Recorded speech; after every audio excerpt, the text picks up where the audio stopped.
Thanks for coming. The government's proposal to ban recreational fishing for most of the year has sent shockwaves through the fishing community and could spell the end of a way of life for weekend anglers. Woohoo! That's a good fish. The government claims there was consultation with a range of interest groups, but recfishers feel they've been ignored. Being a bunch of mates and obviously a lot of the wrecks, what we're going for are the dewies and the snapper and the baldies, and yeah, it's going to affect us all. This is Cameron Winsor, an avid fisherman who runs Dhubite Tackle in between his full-time FIFO job. I think it's a bit much. I think the fact that all of the demersal fish are actually recovering right now with the current rules that are in, and their data actually shows that.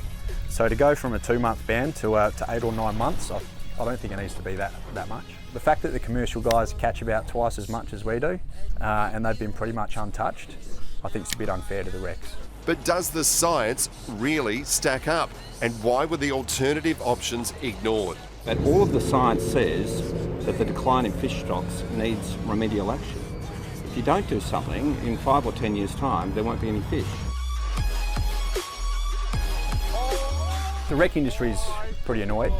The fact that the Premier said there won't be any fish anymore after a certain period, it's just not true. My personal experience on the water, I think there's plenty of fish out here for myself and for everyone. It's not hard to get a fish at the moment.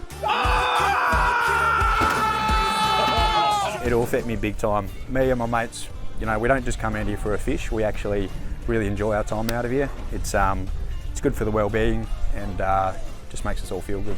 And it's raised the question of whether it will be worth having a boat at all in WA. Mate, if these laws come in, a lot of people won't have a reason to have a boat anymore.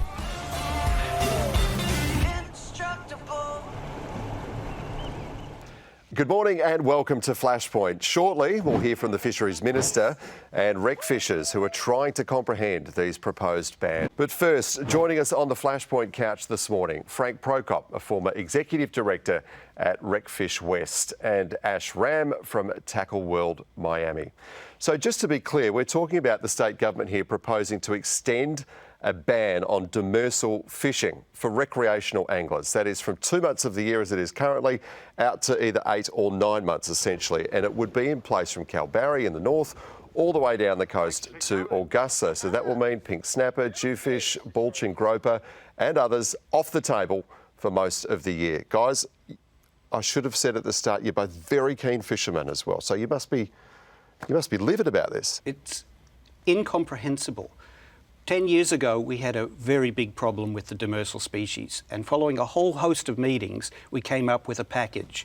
Fast forward to today, this is essentially a good news story, an exceptional circumstance where recreational fishers have worked very hard to arrest the decline, start the recovery, support management, and look at ways to further enhance the recreational fishery. I do not understand how we've gone from a baseline of massive support to a hate crime against recreational fishers. A hate crime? They have put us in prison for 9 months because they have chosen the most simplistic form of management, the most convenient for them. Ash, it is still in the consultation phase, I have to say, and this is just a proposal from the government, although the language they're using suggests it's a foregone conclusion. You own a fishing shop. Are you already seeing the impacts in the fishing community of this proposed rule change? We are, Tim, and the impact is the word to use exactly. The consumer is already feeling the effects, and their confidence in the industry and knowing whether they're going to be able to fish much more in the future, it's undermining sales currently today. Just our own personal experience in our own business and our own store. I had a sign on the front door just this week looking for another full-time salesperson. I've taken that down. You won't need them? Well, I don't know if I'm going to need them or not. Well, we invited the Fisheries Minister to be here with us on the couch this morning. He was unavailable, but I did manage to catch up with him earlier. Fisheries Minister Don Punch, thanks for your time. Firstly, are you surprised by the reaction that you've had since you announced these proposed bans last week? Look, I know recreational fishing means a lot to a lot of people, so I don't like making these proposals. They're tough. But it's based on advice from industry and from the department. Minister, what about submissions made by Recfishwest though? Because it seems like you've gone in favour of punitive lockouts with the maximum social and economic impacts. They say that you've ignored all of their suggestions.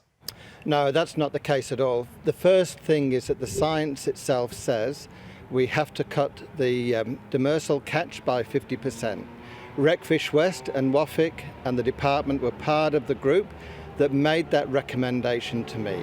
And the department, in assessing all of the options, has had to build on what was proposed because the Recfish proposals were not going to achieve the cuts that we needed.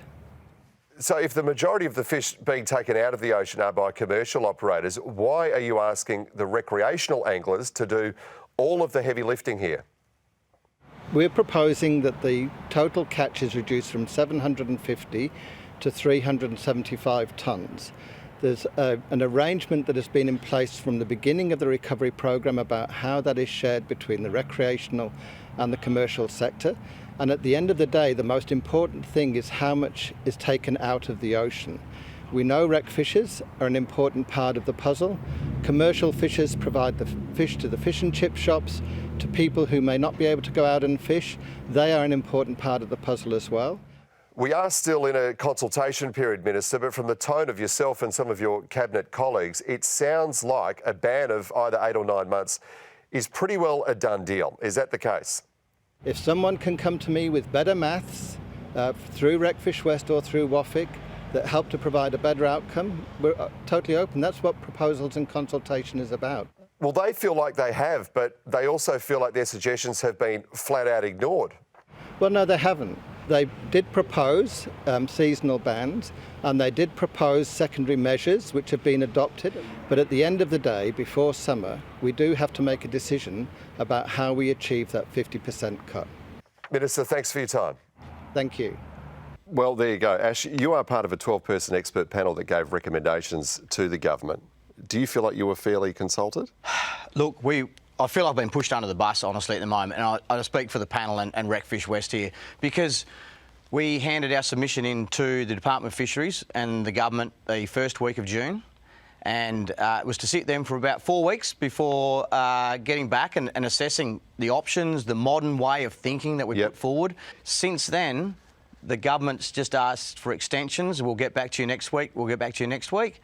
The first thing that Recfishwest or the expert working panel heard back from the government was that they would be making an announcement the next day. The very next day. The very next day. So it's interesting to watch the minister's package there, because that's the first I've heard that none of our recommendations were good enough, and he chose to go his own. Yeah. Can we just get some consensus though? I mean, the Premier himself was this week saying that if we don't do something like this now, in 5 or 10 years, those species of fish won't be there. They said the same thing. Is that the case? No. Would you agree with that? No, they said the same thing 10 years ago. That measures that were put in place have arrested the decline. The stocks are recovering. We are on the way up. We just aren't on the way up quickly enough. And the recreational sector accepts that and wants to work with the government, because we're the people who have the most skin in the game. The department has no skin in the game. They get rewarded no matter how incompetent they are. This is not about partnerships, which it had been in the past. This is about punitive action from a department that has ignored its social and economic responsibilities. OK, well, let's get to the $64,000 question then. If not this as a solution, a long ban across the year, what is the solution? The main adoption that we wanted to bring in was a closure for during the time of year that our jewfish spawn off the West Coast bioregion. It'll also cover things like break sea and etc. So the implementation of that, every other species in the world, we look after the spawning or breeding stock. It's just imperative for sustainability. Would the 2 months change at all? It would stay at 2 months? We've actually, in our book, is 2 plus an additional 2. So you'd be advocating for a 4-month lockout, basically? Well, Tim, the length of lockout will be determined by looking at all the other key factors that we've got on the table, and the Fisheries Department and the science telling us how much a percentage all those things are worth, and then the period of ban or extension of ban will be based off the points that we're given there. It sounds, Ash, like the fight is going to continue. The enemy is mobilising, to borrow Frank's term. It sounds like you're about to take the fight to a new level. You've got an alliance in the making. Absolutely. We've formed just over the last couple of months with these pending decisions, the West Australian Recreational Family Fishing Alliance, a family fishing organisation. And your petition starts today, right? It does. Where can people find it? Sure, if you look up the West Australian Recreational Family Fishing Alliance Facebook page, it will start on there and follow from there, mate. Well, it sounds like the fight is just beginning, so Frank and Ash, all the best. We all agree on the same thing. We just need to be working together. Yeah, all right, we'll see what happens. We'll watch with interest. Thank you.